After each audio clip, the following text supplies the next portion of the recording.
She walked into that station thinking it would be routine, just a few questions, nothing more. But the moment they saw her, laughter filled the room. A young black teenager, standing alone, mocked as if her very presence was a joke. They thought she was powerless. They thought no one would ever believe her.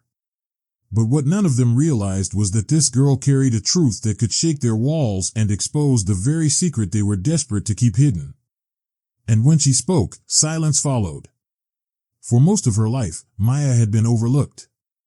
She was 16, quiet, and often underestimated, not because of her ability, but because of the color of her skin. At school, she kept her head down, earning good grades while dreaming of one day becoming a lawyer. Her mother worked long hours as a nurse, and Maya often stayed late at the library, reading about civil rights cases that inspired her. That night, she wasn't supposed to be in the station at all.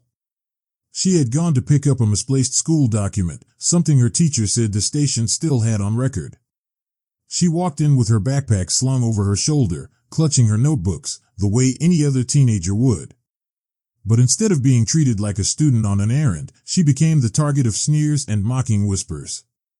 The officers barely glanced at her paperwork. One nudged another, and the laughter began. To them, she was just a black girl who didn't belong. Maya stood quietly, her hands tightening around the straps of her bag. She knew enough about the world to understand that what was happening wasn't just rudeness, it was a display of power, meant to remind her of her place. Still, she said nothing. Not yet. Because Maya wasn't just a teenager wandering into a hostel room. She carried something those officers didn't expect, knowledge that could unravel everything they thought was hidden behind those walls. And as the laughter grew louder, so did her resolve to reveal it. The laughter didn't stop. One officer leaned back in his chair, smirking as if Maya's very presence was entertainment. Another mimicked the way she held her papers, making a joke under his breath that drew more chuckles from the room. They didn't care that she could hear, it was the point. To them, she wasn't a student with a reason to be there. If you believe in justice, hit like, subscribe, and tap the bell so you never miss a story that matters. She was a reminder of the stereotypes they carried, a punchline they could use to amuse themselves on a slow evening. Maya's heart raced, but she stayed still. She had been in classrooms where teachers ignored her raised hand, and stores where clerks followed her every step. She had learned how to control her expression, how to mask the sting. But this was different. These weren't classmates or strangers. These were men in uniforms, men who had sworn an oath to protect. And here they were, turning her into a spectacle. One officer finally stood up, circling her slowly. He asked questions that had nothing to do with her paperwork, mocking where she lived, why she was alone, even the way she dressed. "Lost, are you?" he said with a grin that wasn't kind. The others laughed again, feeding off the humiliation. Maya gripped her notebook tighter. Inside those pages wasn't just homework. Weeks ago, she had begun writing down things she overheard in her neighborhood, whispers about things happening inside that very station. People talked about missing reports, about evidence that seemed to vanish when certain names were involved. She hadn't believed all of it until she saw a familiar file sitting unattended on a desk when she walked in. Her stomach tightened as realization sank in. The rumors weren't just stories. They were right here, within arm's reach. And these same men laughing at her might be the ones hiding it. She thought of her mother, exhausted after 12-hour shifts, always reminding her to stand tall, to speak when it mattered. She thought of the civil rights leaders she had read about, how young many of them had been when they found their voices.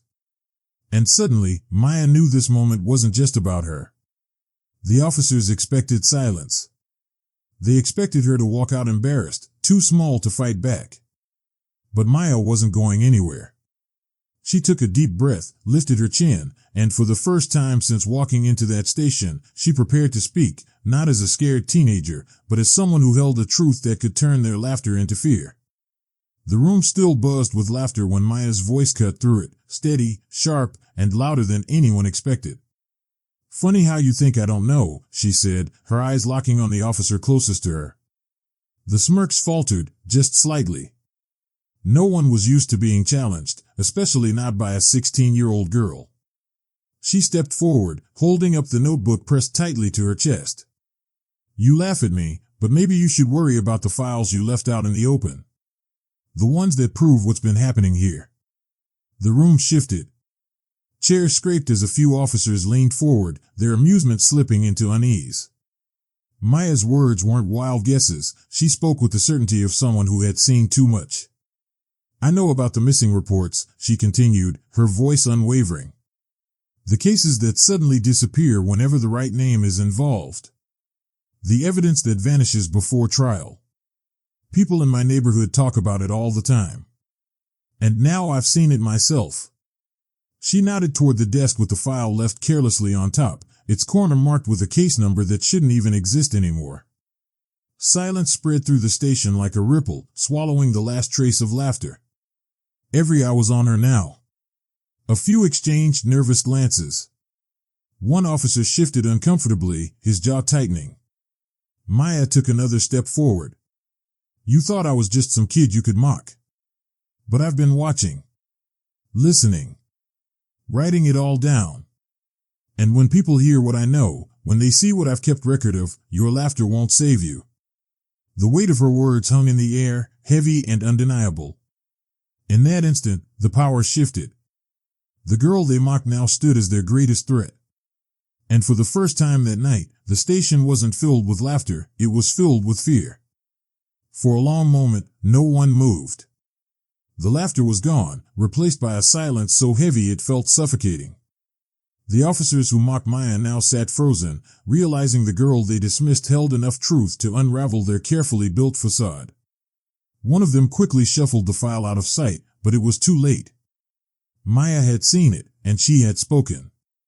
She didn't need to shout or argue. Her calm defiance was louder than anything they had thrown at her. And as she walked out of the station, notebook still in hand, the power they thought they had over her crumbled. They would remember her words, not because she was a child, but because she had forced them to see the fear of being exposed. At home that night, Maya opened her notebook and added one last line beneath her scribbled notes. They laughed, but the truth silenced them. Her story wasn't just about one evening in a station. It was about every young black voice dismissed, every injustice laughed off as unimportant, every truth ignored until it's spoken out loud. The question is, how many more times will we let the laughter of power go unchallenged before we start listening to the voices that dare to speak back?